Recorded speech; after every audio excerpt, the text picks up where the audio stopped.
राजस्थान का कश्मीर माने जाने वाले दुनिया के सबसे खूबसूरत शहर उदयपुर में अगर माना जाए तो विदेशी मैगजीन ने इसे नंबर 1 का स्थान दिया है, लेकिन अगर सरकारी सर्वे की बात करें तो इसका 310वां नंबर आया है। महापौर चंद्र सिंह जी कोठारी हमारे सामने, हम उनसे बात करेंगे।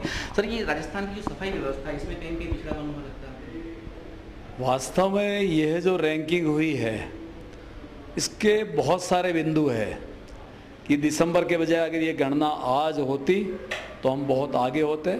फिर दूसरा, गत बार की जो हमारी रैंकिंग थी वह 417 थी, अभी 310 है, तो हम ये नहीं कह रहे हैं, परंतु सुधार हुआ है, ये बात तो तय है। फिर जैसा आपने स्वयं ने कहा अभी कि मैगजीन ने जो सर्वे किया है वह भी निष्पक्ष करती है।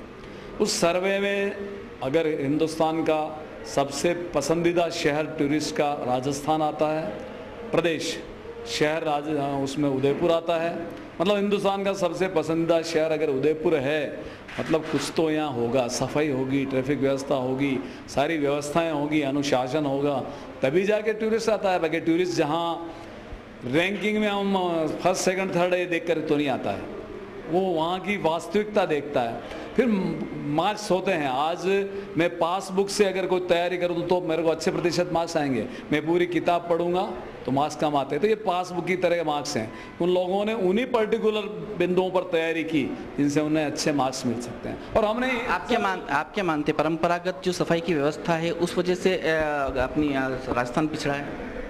वास्तव में ये मैंने जैसा कहा कि केवल ये सफाई के मार्क्स नहीं है, आज सड़कों की सफाई, नालियों की सफाई, टूरिस्ट सेंटर्स की सफाई, झीलों की सफाई, इसमें आज भी हम नंबर 1 हैं, अव्वल हैं। योजनाओं की जो क्रियान्विति होती है उसमें कहीं लेकुना रह जाता है, कहीं न कहीं कर्मचारी अफसर कहीं न कहीं उनसे क्रियान्विति में ठीक ढंग से क्रियान्वित नहीं कर पाते हैं।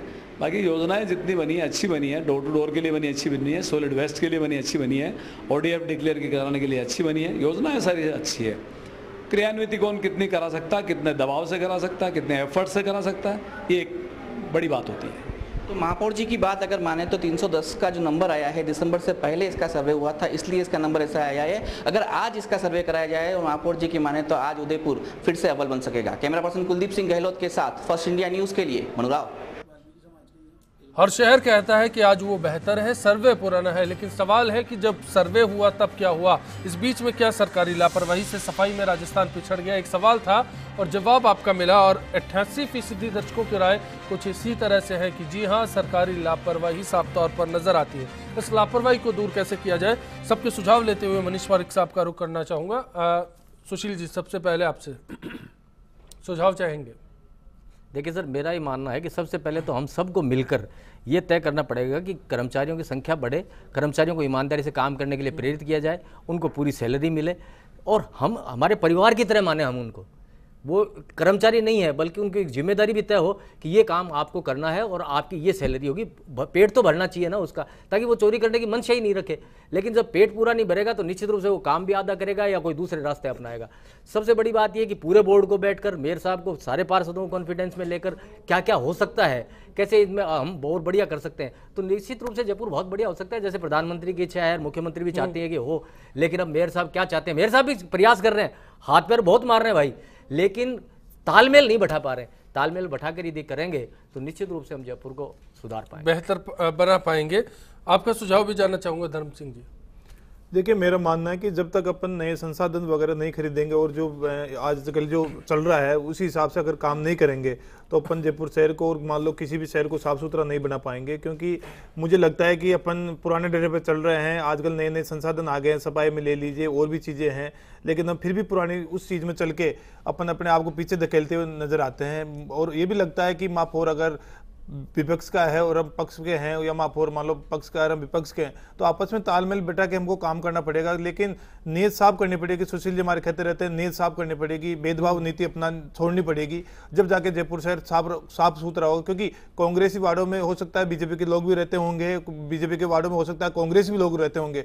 जरूरत सबको होती है, सफाई सबको चाहिए, लेकिन हमें इस सोच को बदलना होगा, साथ लेकर जयपुर शहर को काम करना होगा, राजनीति से वास्तव में ऊपर उठ के काम करना होगा, जब जाके जयपुर शहर। राजकुमार गठेरा साहब, आपका क्या सुझाव है? ऐसे में सफाई कर्मचारियों की क्या अपेक्षा है? मैं तो ये निवेदन करना चाहूँगा कि स्थायी कर्मचारियों की भर्ती हो।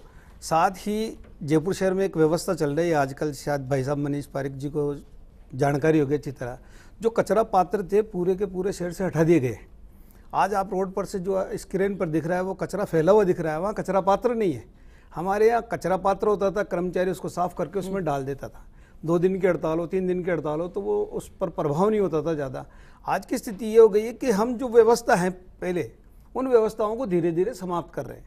और यही कारण है कि आप घर से तो कहीं से स्क्रीन से फोटो ला नहीं सकते कि भाई वहाँ कचरा है, लेकिन मेन रोड का दिखा रहे हैं, मेन रोड का ही कचरा स्क्रीन पर है। तो ये जो व्यवस्था है बिगड़ रही है, वहाँ तो ढेर पड़े हुए हैं कचरा पात्रों के, उनको वापस स्थापित किया जाना चाहिए उनको, ताकि जो गली मोहल्ले का कचरा है उसमें ढले और व्यवस्था साफ सुथरी रहे। और आधुनिकीकरण से ज़्यादा अधिक है कि छोटे साधन जुटाए जाएं जिससे कर्मचारी काम करें। परंपरागत तरीकों का भी समावेश होना चाहिए। एक वार्ड के अंदर 100 कर्मचारी की जरूरत है। इस हिसाब से करीब 9000 कर्मचारी जयपुर नगर निगम को चाहिए, लेकिन है नहीं पर्याप्त मात्रा में। मनीष पारिक साहब, कंक्लूजन आपके जरिए क्या प्रतिबद्धताएं हैं? पूरे राजस्थान अगली बार जब भी सर्वेक्षण हो तो बेहतर तस्वीर कैसे पेश करेगा?